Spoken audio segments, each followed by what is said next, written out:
Hey guys, I just wanted to come to you from my vehicle. I am stopped, I'm not driving, so fully safe.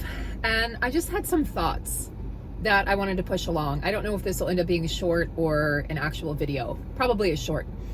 And the thoughts are that sometimes the cure for the pain is actually discomfort. What do I mean by that? Well, I want to explain in this video. So oftentimes we're moving through pain, whether it's physical or emotional. I feel like the two are intricately linked. So oftentimes if there's a physical ailment, dis-ease, or illness, it has been created by an emotional trauma or a loss or a grief or number of things, right? Some sort of trauma that happened emotionally that's now causing this physical ailment. And so how do we move out of that? Well, we don't bypass it. A lot of the spiritual community, and I'm sort of an ex-member of the spiritual community, if you will, sort of like pride themselves on this idea of spiritual bypassing, love and light. But the truth is that quote should be light and shadows, because without the shadow work, we're not actually moving through the pain, which means we're not actually processing it, which means we're avoiding the pain. So if you truly want love and light, you're going to have to accept the shadows as well. So we're going to have to accept the stuff that hurts us. We're going to have to work through the grief, work through the loss, work through the pain. So a couple weeks ago, I had re-injured my shoulder. So about 3 years ago, I was roller skating at 41. It was like 20 years ago, just kidding. A couple years ago, and I fell, right? Because I was roller skating outside, hadn't roller skated in 25 years. I'm like, I got this, I'm so cool. Boom, I fell down and I tore my labrum, a complete tear. It's called a slap tear. Anyway, superior to anterior, something. Anyway, full tear, not fun. So shoulder totally separated from the bicep. And then I got frozen shoulder from that. So that's a whole story in and of itself. Well, I had healed. I had spent like $10,000 working through therapy to avoid surgery, massage therapy, very therapeutic in nature. It healed, but I still had some restriction. So what I never did was I didn't strengthen it, right? I didn't strengthen that area. And it's not lost on me that this is the feminine side of the body. So I didn't strengthen that area. And I was doing some shoulder hangs, right? Which are conceivably very good for your shoulder. Maybe not if you've had a total slap tear. And so I was doing them, but under the, I was told to do that as part of my physical therapy, to now strengthen that, to hopefully get full range of motion, or very close to full range of motion back, because I believe the body is a miraculous healer. And so I believe the body can heal. So I don't know exactly what I did. I think that's what I was doing that actually dislocated my shoulder. So it came out of its socket. I cannot tell you how excruciating the pain was. It was like a 15 on a scale of 1 to 10.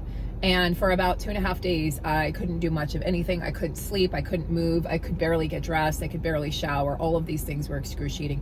And I could actually it felt like my shoulder was hanging out of its socket. It was awful. And naturally you want to do this, but what that does is that's going to cause another frozen shoulder, which is excruciating, can take several months to get out of. So you don't want that. So I knew not to do that. I knew to keep on straightening the arm, but then it felt like it was coming out of its socket.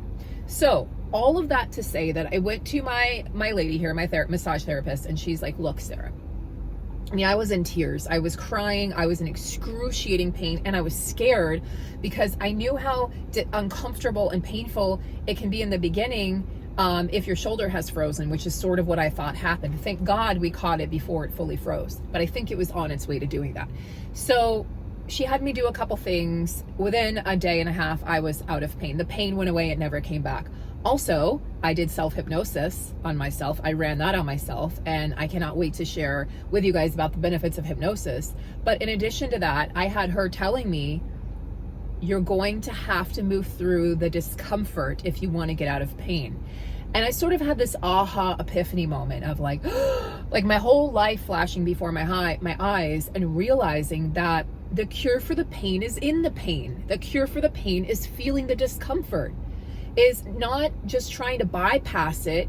Because if I were to bypass that pain, and it's emotional in nature, and you better bet it is, because I'm going through a very painful divorce and separation, then guess what? it's going to come back. It's going to keep on returning another lesson, another form, or rather same lesson, different form. So I knew that. I know enough from 45 years of life to know that that's what's going to happen. So rather than bypassing it, I made a commitment to myself and said, we're going through this. It's going to be uncomfortable. There might even be times, there were several things she did where I was like, ow, and she would stop. And so it was a lesson in trust in her, trust in my body to tell me when it needs to stop or she needs to stop, trust in myself, trust in the process. And I thought, oh my gosh, the epiphany was this overlapping, this idea that we have to move through the pain. The cure for the pain is in the pain. We have to move through the discomfort and pain to get out of the discomfort and pain. That's truly the only way out. There is no bypassing. There is no Band-Aid. There is no other person coming to save us. And this is where this idea of my radical responsibility coaching and mindset mastery program is coming from. So in a couple weeks, I'm launching a program. In a couple weeks, maybe a month or two. I'm not exactly sure the date. And I would love for you to be a part of that program. And it's really an introduction to mindset mastery. We're going to use hypnosis, mindset mastery coaching, and it's a transformational process of getting you out of pain by moving through the pain, but doing it in a way where we don't necessarily have to relive what happened. So I'll be giving you tools that you can use at your disposal. I'll be giving you, we're going to have journal entries that we do. Journaling is so incredibly therapeutic for moving through a trauma, moving through a process. We're also going to use some attachment theory in there, and we'll take you through some really simple but very, very profoundly deep exercises to help you understand what secure attachment looks like and feels like. We're going to use all of these tools, combining them into one program. And I cannot wait to share that with you. So if you're interested in the meantime in what I'm doing, my website will be up in a couple weeks, probably two weeks, maybe 3 maximum.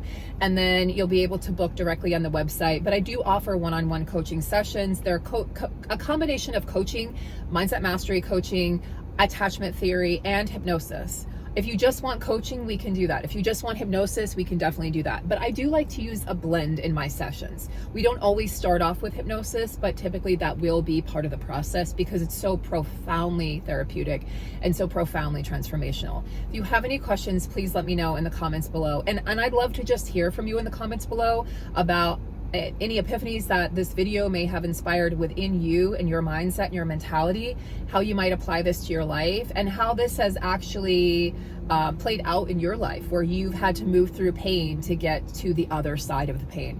Thank you so much for watching, guys. Have a beautiful day, and I'll see you in the next video. Take care.